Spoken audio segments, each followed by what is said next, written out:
welcome to Finance Focus, brought to you by AFIN8081. I'm your host, Pranali. And I'm Somphathai. We are back to another episode of segment Banking and Trust, where we're going to expose scandal and governance. How are you feeling today? Sydney is heating up day by day, and so is tonight's topic. We're diving into ANZ's Smart Choice Super Controversy, which became a key case study in the Royal Commission into misconduct banking, superannuation, and financial services. ANZ is one of Australia's big four banks, which came under intense scrutiny for selling its financial products through its branches, which sparked serious controversies about ethics, governance, and consumer trust. And joining us tonight are artists, an expert in ethics and governance, Aaradhay, a financial regulatory analyst. Later on, we'll hear from Ranjana, our CFA charter holder, to guide us in case through the CFA standard viewpoint. So, Pranali, let's start with the basic. I want to know exactly what it's the Smart Choice Super Program. So the Smart Choice Super Program first launched in 2012, and it was marketed as a simple, low-cost superannuation fund. But the actual problem lay in its distribution. Branch staff who weren't exactly licensed advisors sold it using very scripted general advice. And customers mistakenly thought that they were receiving professional advice. Let me also add on to that, the general public at large is not also aware the difference between investment product and the retail banking product. Exactly. Where a superannuation fund is an investment product linked to long-term retirement savings, investment risk, insurance benefits, market volatility, and strict regulatory obligations. Retail banking products such as savings account and credit cards are simple, low-risk offerings, and by suitability and decision-making are far less complex. And by embedding superannuation sales in the same process as everyday banking products like saving accounts and credit cards, ANC blurred this distinction, causing customers to view a complex investment as if it were just another retail product. I agree, Pranali. Now let's take a closer look to ethics and the governance issue behind ANZ branch selling program. Joining us today will be Mr. Athish, our corporate governance officer. Welcome, Mr. Athish. Thanks for the invite, guys. When me and my team were considering this case, we saw lots of governance failures, especially on ANZ's side. And the most troubling one was it had become a profit seeking and didn't follow any ethical and moral obligations. Whereas staff also were provided with standard guidelines which seemed like they were tailored according to customers' needs, but in the end, it was moreover like a scripted sales part. Uh, to talk about this, like institutions such as ANZ, we need to make sure that there are lots of responsibility and ethical obligations that are being followed so it's transparent within the public system. Some customers were actually pointing out to the charges they were being charged for the superannuation, which they thought were normal, but some which sometimes they didn't need, and they have been being charged for sometimes months or years. The lack of clarity and uncertainty by the sale process had been putting the customers in an unintended risk, which had undermined the bank's trust. It also demonstrates that the actual world impacts on governance and strong principles which are not being enforced strongly enough. So basically, customers were paying for fees without knowing its actual need. And the advice also seemed personal, but that wasn't it. That's like buying a tailor-made suit and getting one off the rags. Specifically, Pranali, the sales promised a personalized, tailored outcome, but it was just a one fit for. It's like ordering a topping pizza when you just receive a plain old cheese pizza. It's like ordering the ontology, where duty and fairness of the customers, which had to come first, and it also faced utilitarianism because it didn't minimize harm or maximize trust.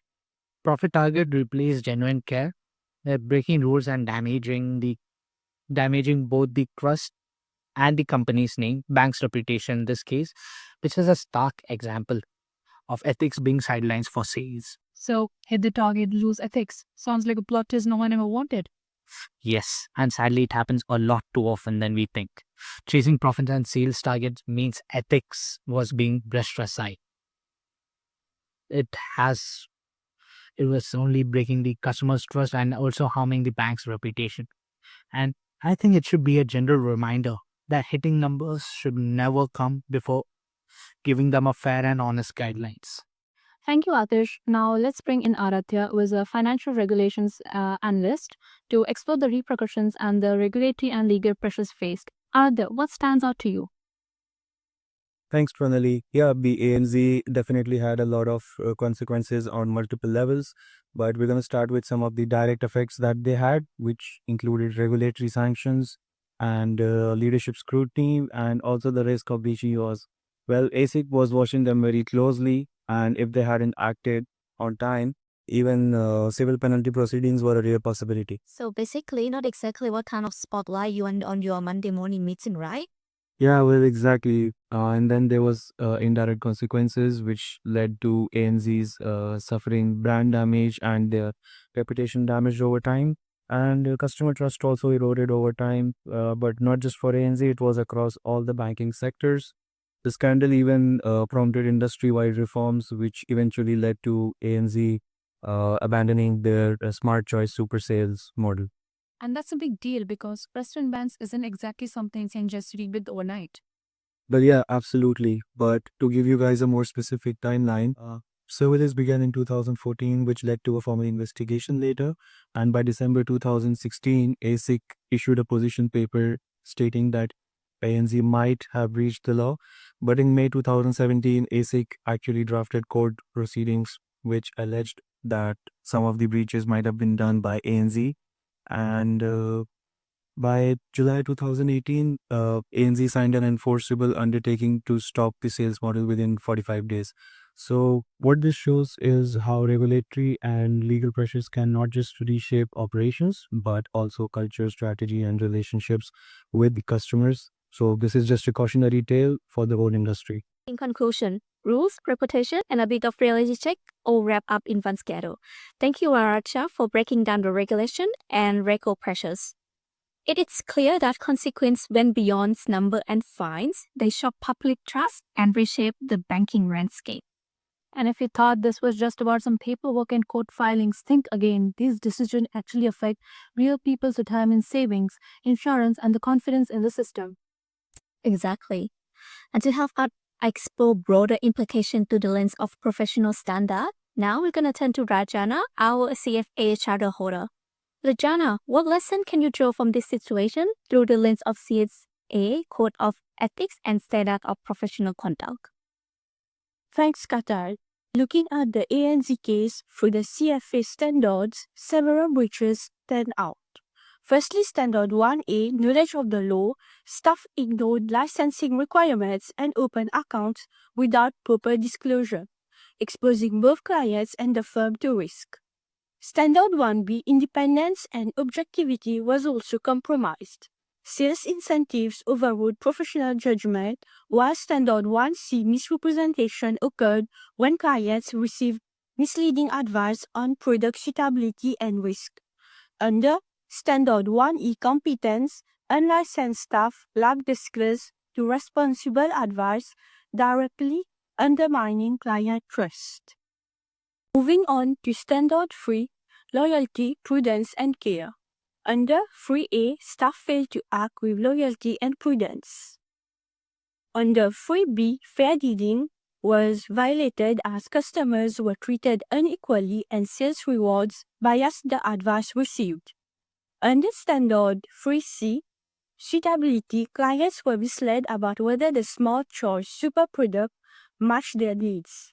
Finally, Standard 5, diligence and communication was breached.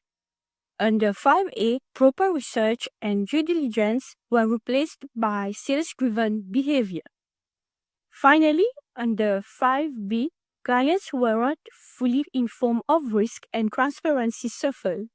In short, the ANZ case highlights how neglecting ethics and competence damages client trust and market integrity. The CFA standards exist to ensure loyalty, fairness, and professionalism. They remind us that putting the client first is not optional, it's the foundation of responsible finance. So basically, doing the right thing isn't optional, it's written in black and white. Absolutely. Okay, by the way, thanks Ranjana for unpacking the case from the CFA standard viewpoint. We would like to thank all our panel experts for today's segment. Katai, now that we've heard about the case from a governance, a CFA standard, and ethical point of view, what do you think are the broader social impacts? And what changes can ANZ and the industry implement moving forward? And When I say social impact, I mean the scandal affected not only the bank, but the people, the market, and the public trust. So, firstly, the impact on vulnerable populations is significant. Like we mentioned previously, customers didn't have enough financial literacy and they rely heavy on the branch staff during the A to Z reviews. Some suffered defects when switching super and the trust power imbalance left them exposed. From the economic perspective, trust in financial advance was eroded. People question advance quality, pull back from investing, and future retirement quality was put at risk. The social also eroded public trust in situation. Confidence in banking sector declined. Questions were raised about effectiveness of regulator and the Royal Commission spotlight misconduct in front of the public. And finally, the broader social implication included renewed attention on ethics and corporate responsibility, stronger enforcement of the best interest duty, and increased demand for financial education. When banks ethically fail, it's not just a line item in a report, it's people's money, their trust, and the system itself takes a hit. So, how do you think we can prevent this from moving forward? To sum up what our experts said, complaint needs to be stronger with proper training, clear guideline, and real accountability. The robust internal control like regular supervisions and corrective action also help prevent misconduct. But rule alone, it doesn't enough. The culture must shift from self first to customers first with fair incentive and practical ethics training. Compliance should be also moved beyond box ticking, like focusing on customer impact, engaging regularly, constructively, and being transparency. And above all of that, leadership are the tone which prioritize trust, empower staff to speak up, and model accountability. Well, so in short, train your staff, check your systems, and reward the right behavior, and let ethics lead. Easier said than done, but absolutely necessary. Well said. The ANZ case stands as a reminder that trust is the currency that matters the most. When it's broken, it's take more time than apologies because it needs systematic change. Absolutely. And with that, we conclude tonight's discussion. Thank you for joining with us on Finance Focus Banking on Trust, where we aim to keep our viewers informed, engaged, and aware of the happenings in the financial world. Until next time, good night.